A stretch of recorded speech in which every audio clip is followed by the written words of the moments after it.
Happy Saturday, everybody. I am Overland. I always have to look up and down. Where am I? But I am Overland, and today is Saturday, November 23rd, 2019. It's almost Thanksgiving, a little later this year. Too close. I wasn't able to go live last night for a couple of reasons. One, I went and supported a lot of my good friends and family. They were giving out an invitation throughout the week for people to come and donate for the homeless, and they had a bunch of local Pacific Islander artists that I love that perform for free, I think. And they have vendors, and so or not only vendors, but as far as for food trucks that were covered, they had that, and it was a great time. Great turnout. They were able to also raffle out some money and a TV and something else. What was? Oh, gift baskets. So it was good turnout, all ages event. They're probably going to have more. They're called Disruptive something. I will put it in the comment box thing. But so I was exhausted before half of the night went by last night, and I wanted to go live, but then I was thinking it's too loud. Like the sound on the audio on my phone will not pick up really well. And so I opted to just wait and talk to you guys today. And today I want to talk about my post that I brought up about kindness. As kindness isn't a weakness. And a lot of people that I've grown up with and people I've met, they've thought kindness is a weakness, showing emotion is a weakness, crying. They've felt like, I remember somebody saying that when somebody is crying, it's because they're trying to hide something. And I was just like, man, that cannot be a blanket definition about somebody's emotions and why they're crying. I mean, maybe sometimes people are crying because they are lying about something, but from my experience, I've genuinely seen people show emotion through tears because they're really touched. And also, tears is not a definition, or it should be a defining action that says if you do cry that you're more compassionate or affectionate than other people. Some people could be super affectionate and loving and they don't cry because they're able to hi sister, love you, Salah. They're able to control that part of their personality or their body and mind and whatever. But I just wanted to put it out there that kindness is not a weakness. Now, do people take advantage of people's kindness? All day long, they do.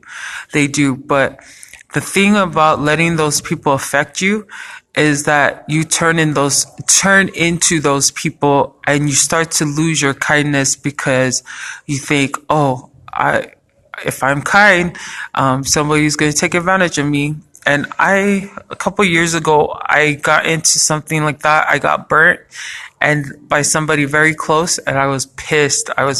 And I was like, never again. But then it just made my heart hard, and it made me just paranoid about everybody. I was just like, oh, this one's going to screw me over, or this one's in it to mess me up, and they're blah, blah, blah. And I still kind of lapse into that when I'm really in a bad place. But my invitation to all of us, especially with everything that's happening in the world, you have people fighting for land, you have people fighting for their lives. Overseas, we don't even know, a lot of that media is not being shown to us, all the tribulation and trials they're going through that. And then within our own families, there's stuff that in our own home we don't let other people see because one, we either are too prideful, two, we don't want to lose this facade and this mask that we're going through stuff and we're struggling, whether that be spiritually, financially, emotionally. We just don't. And all of that combined, plus your own issues, could make you lose your heart and your kindness. So I felt like it was so important to put that out there because earlier this week I was talking about civility.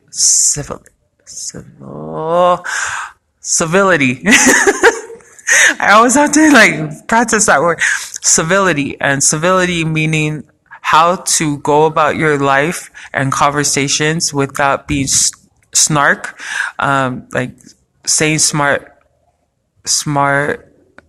I can't swear in the chapel, but and I'm not laughing about not swearing in the chapel. I'm laughing because I really want to, but I try to be better. But anyways, the point is, don't lose your kindness. Don't let other people rob you of your kindness, your good heart. And I tell you all day all of these things because I have to repeatedly tell myself every single day, every single minute. I'll have an evil moment and then I'll immediately when it happens, I'm just like, that wasn't right. Or I'll say, oh, well, you should have been better, the bigger person. But we are human and we can be very petty or very dismissive over others because of what we're going through. So please, friends and family, do your best to be kinder. And if you don't know how to be kind, be around people that are kind so that you can model what they're doing and how they're doing it. Ask them for feedback because this world is not getting any kinder.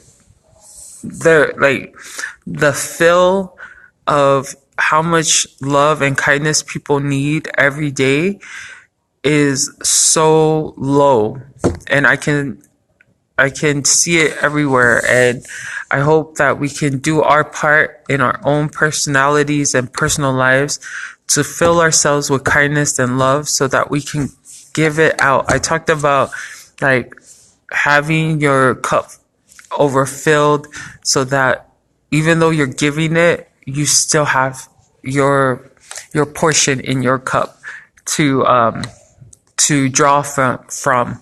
So I love you guys. I will talk to you guys tomorrow. I hope you have a happy Saturday, and please look out for more announcements on my sister's Sugar House 801 Queens that are pushing out Pollywood. That's going to happen next year, 2020, to spotlight and to award those Pacific Islanders that are doing it big in our community and who are really about empowering people, and not empowering people because it's trending, but empowering it because they're really about it. And so I love you guys, and we will talk tomorrow. Have a good night.